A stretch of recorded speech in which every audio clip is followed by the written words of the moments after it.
Party ఆవిర్భవించిన సందర్భంగా దోమ మండల కేంద్రంలో జెండా కార్యక్రమాన్ని విజయవంతం చేశారు. టీడీపీ నాయకులు పరిగి చంద్రయ్య మాట్లాడుతూ, పార్టీ ఏర్పడిన తర్వాత ప్రజలకు ₹2 కిలో బియ్యం అందించినటువంటి నాయకుడు ఎన్టీ రామారావు అని పొగిడారు. ఎన్టీ రామారావు నిబద్ధత కూడిన రాజకీయం చేశారని, విలువలతో కూడిన నాయకులను తయారు చేశారని, మళ్లీ తెలంగాణలో టీడీపీ అధికారంలోకి వస్తుందని తెలిపారు. ఈ కార్యక్రమంలో దోమ, పరిగి టీడీపీ నాయకులు పాల్గొన్నారు. రెండు రాష్ట్రాల్లో ఆంధ్రప్రదేశ్, తెలంగాణ రాష్ట్రంలో ఎన్టీ రామారావు తెలుగుదేశం పార్టీని స్థాపించిన సందర్భంగా 29 మార్చిలో పార్టీ స్థాపించి 42 సంవత్సరాలు అవుతుంది. అదే విధానంలో పరిగి కాన్స్టిట్యున్సీలో, ఎందుకంటే పరిగి కాన్స్టిట్యున్సీలో దోమ మండలం అంటే మాకు వెన్నెతో పెట్టిన ముద్ద ఇది. దోమ మండలంలో తెలుగుదేశం ఆ రోజు నుంచి కూడా తెలుగుదేశం కార్యకర్తలకు బ్రహ్మాండంగా ఏ పదవులకు ఆశపడకుండా దోమ మండలంలో తెలుగుదేశంలో పార్టీలో పనిచేసారు ఆ రోజు నుంచి. ఇది ఎందుకు ఎన్నుకున్నామంటే, ఇక్కడ ఉన్నటువంటి నాయకులు కూడా రాజగోపాల్చారి ఎక్స్ఎంపీపీ ఉన్నాడు. ఆయన ఆ రోజుల్లో ఎక్స్ఎంపీపీ ఎంపీగా పనిచేసిండు. నేను అప్పుడు మార్కెట్ కమిటీగా చైర్మన్ పనిచేసిన. నరేంద్ర అన్న, నారాయణ, వీళ్ళంతా పాతోళ్ళందరూ కూడా దోమ మండలంలో ఇలా పూర్వ వైభవం తెస్తామని మా యొక్క ఆశ.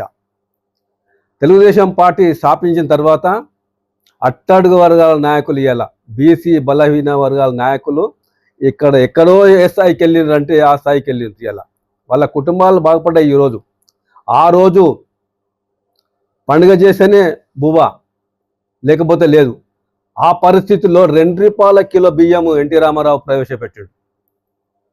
చీర, ధోతి, పామాయిల్ ₹2 కిలో బియ్యం ప్రవేశపెట్టి ఆ రోజు దేశంలో, రాష్ట్రంలో, ఉమ్మడి ఆంధ్రప్రదేశ్లో ఒక విధంగా, ఎందుకంటే ఎప్పుడు కూడా జనాలు బువ్వ తినని పరిస్థితి ఆ రోజు ఒక బియ్యం ప్రవేశపెట్టి ₹2 కిలో ప్రవేశపెట్టి జనాలను ఆకట్టుకున్నాడు, బీద బలహీన వర్గాలను ఎన్టీ రామారావు. అప్పటి నుంచి ఇప్పటి వరకు కూడా తెలుగుదేశం అంటే నాయకులు చాలా ప్రేమ ఉంది. నాయకత్వ లోపం ఒకటి ఉన్న తప్ప ప్రేమ చాలా జనాల్లో ఉంది. అయితే సెల్ఫ్ హెల్ప్ గ్రూప్స్ మాకు తెలుసు అంతా కూడా. ఇవాళ డాక్రా సంఘాలు బ్యాంకులకు పోయి సొంతంగా మేనేజర్తో కూర్చొని లోన్లు తీసుకుంటారు. అది ప్రవేశపెట్టింది చంద్రబాబు నాయుడు గారు.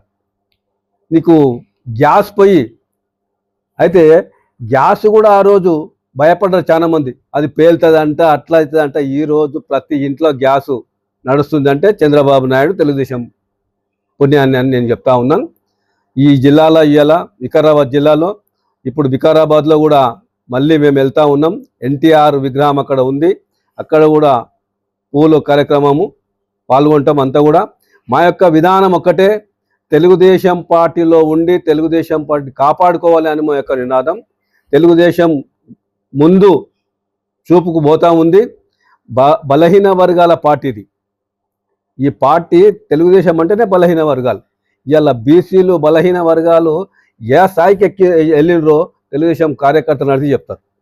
కనుక నాకు ఎందుకంటే మా ఎంబడి ఇలా పరికెళ్ళి వచ్చిండ్రు, నర్సన్న వచ్చిండు, నర్సిరెడ్డి వచ్చిండు, రాములు వచ్చిండు, నరేంద్ర అన్న ఉన్నాడు ఇక్కడ, మళ్ళీ సిద్ధు, వీళ్ళందరూ కూడా, అనంతరెడ్డి గారు ఉన్నారు. వీళ్ళందరూ కూడా మనకు సాయం చేసిండ్రు. ఇప్పుడు వచ్చి వీళ్ళందరూ కూడా బ్రహ్మాండంగా జెండా ఆవిష్కారం చేసినాం. నాకు చాలా సంతోషపడుతున్నాం, ఎందుకంటే చాలా రోజుల నుంచి మేము వేచి చూసినాం. దోమలనే పెట్టాలన్న మా యొక్క ఆలోచన. దోమల ఇయ్యాల కార్యక్రమం స్టార్ట్ చేసాం. ఇక్కడి నుంటే మేము బయలుదేరుతాము. ఈ కాన్ఫరెన్స్లో బ్రహ్మాండంగా తెలుగుదేశం పార్టీని ముందుకు తీసుకెళ్తామని కోరుకుంటూ అవకాశం ఇచ్చిన మీకు అందరికీ నా యొక్క వందనాలు. జై తెలుగుదేశం, జై తెలుగుదేశం, జై తెలుగుదేశం. తెలుగుదేశం పార్టీ ఆవిర్భవించి 42 సంవత్సరాలైన సందర్భంగా ఈరోజు పార్టీ ఆవిర్భావం రోజు మరి దోమ మండల కేంద్రంలో తెలుగుదేశం పార్టీ జెండా ఆవిష్కరణ చేయడం జరిగింది. మరి తెలుగుదేశం పార్టీ ఆవిర్భవించిన తర్వాతనే రాష్ట్రంలో, అప్పటి ఆంధ్రప్రదేశ్ రాష్ట్రంలో బీద బడుగు వర్గాలకు మరియు విద్యార్థులకు అన్ని విధాల అభివృద్ధి కార్యక్రమాలు రైతులకు చేయడం జరిగింది తెలుగుదేశం పార్టీ. మళ్ళీ రాష్ట్రంలో ఇప్పటి తెలంగాణ రాష్ట్రంలో మరి తెలుగుదేశం పార్టీ పుంజుకుంటుందని, మంచి భవిష్యత్తుతో పార్టీ ముందుకు వెళ్తుందని ఆశిస్తూ సెలవు తీసుకుంటున్నాను.